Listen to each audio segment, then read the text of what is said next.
Oh boy, ladies and gentlemen, boys and girls, do we have a video for you today? Yes, what you are reading is officially from Lucid.com's website. They just announced this about 30 minutes ago, probably going to be a few hours by the time I post this video, that Lucid, good old Peter Rawlinson, Lucid, the boys and girls over there are going to be adopting Tesla's NACS charging adapter and charging ports.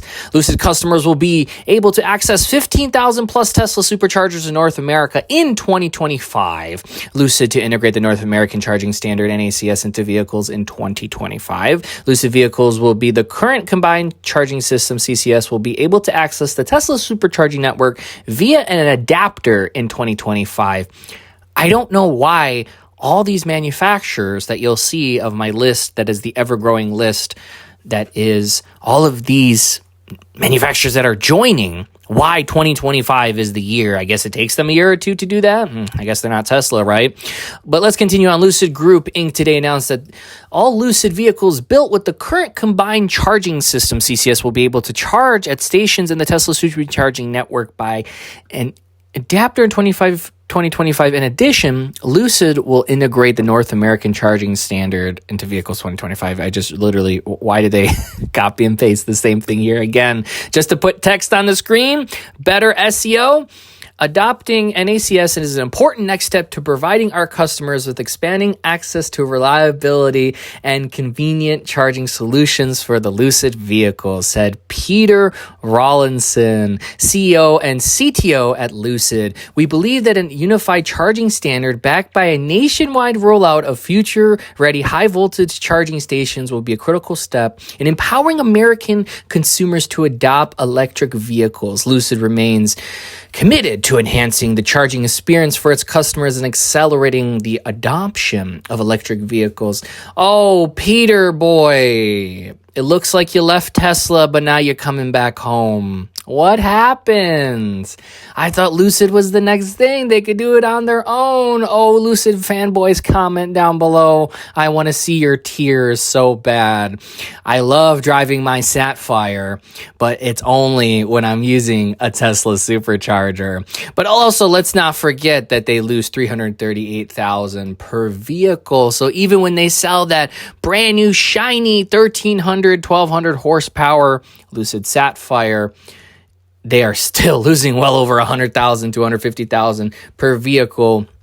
Now, of course, I'm not going to pay Bloomberg some money here for all of this, to read, but let's continue on to the ever-growing list that Business Insider has for us of all the people that are going to be joining. Now, obviously, Lucid, but this list was updated October 2023.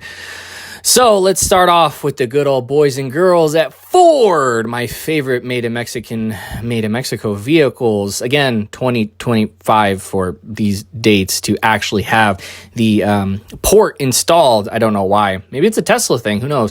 Oh, the one and only Government Motors, Mary B.S. Barra, my favorite. Of course, she's leading the way, obviously, with Tesla chargers. Again, 2025 for those ports. Rivian, this is probably the only other brand that I actually like because I like their mission statement. I like the company. And again, 2025. I guess it just takes a couple years for people. Volvo, the previous tested or safest tested vehicles on the road before Tesla showed up. 2025 yet again for those charge ports. Polestar. I don't want to comment on the name. But yeah, so using the charging adapter 2025 for the Polestar. And then, of course, we have the good old Gemins. 2025 for them as well. That is such an ugly vehicle. I'm sorry. That thing is terrible. But Nissan, for some of you in the United States that pronounce it that way. Again, 2025, I'm starting to see a pattern here. Continuing on, Fisker. Good old Fisker. Are they even selling cars? Yet again, 2025. I'm probably going to keep repeating that. Honda and Acura. If you don't know the history of Honda, they said, EVs aren't a thing, blah, blah, blah, blah, blah, blah. And now they are literally joining again, 2025. A Jaguar. I don't know why people still buy these vehicles, but here we are. US, Canada, and Mexico for Fun 2025, and they will go ahead and have that is going. They're planning to go all electric by 2025. That I did not know. That is interesting. Good luck to them. Hyundai and Kia, the only, I guess you could say, decent other looking one. And of course, you know, you have a nice Tesla supercharger right here looking beautiful. Again, Q1 2025 network will be able to drivers. Oh, good old BMW. And if you guys haven't seen the news about BMW, I want to make a separate video about that, saying that they're not concerned about Tesla. They're not concerned about EV competition. They're not concerned about anything at all, because they're probably going to end up going bankrupt like the rest of legacy auto. But here we are again, that BMW talking all this mad smack, saying that they're going to outpace Tesla with battery technology, and everybody's literally laughing at them the same way that they're laughing at Cybertruck, even though Cybertruck is going to completely decimate Detroit. But moving on, we got Toyota and Lexus. Oh man, the list continues on. Now this list is a little bit short, but it looks like, for example, Lucid is not planning on making the switch right away. So it was in their ballpark. They were kind of like, you know, going on a first date. I'm not sure, you know, Peter Rollison's like, you know, I kind of had a thing with Tesla in the early days of the Model S, but, you know, things didn't work out because we weren't compatible. But then I dated a little bit and I realized, you know, Tesla is just the best. You know what I mean? Oh my God. And, you know, here we are coming back home, Mr. Peter Rollison, you know, of course. But then we got Stellantis, which 100% is going bankrupt. As a fellow Detroiter, I can tell you right now that Detroit muscle car people, especially the Mopar Hellcat community, are not interested at all in EVs. Now, interesting piece here, it gets tricky when you look at other charging stations. Electrify my my butthole here.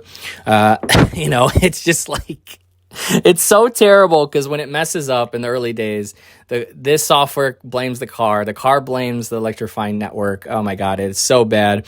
I know the list is a lot better than this. I know this is just Business Insider. I guess they don't want to write an article that's that long, but here we are. So I wanted to go ahead and break this news to you guys. Again, it's probably going to be an hour or two after you see this, but I just want to get this out here as I'm pushing more content. I see a lot of you are starting to like these videos where I just ramble on and talk about the latest news and my opinion about stuff.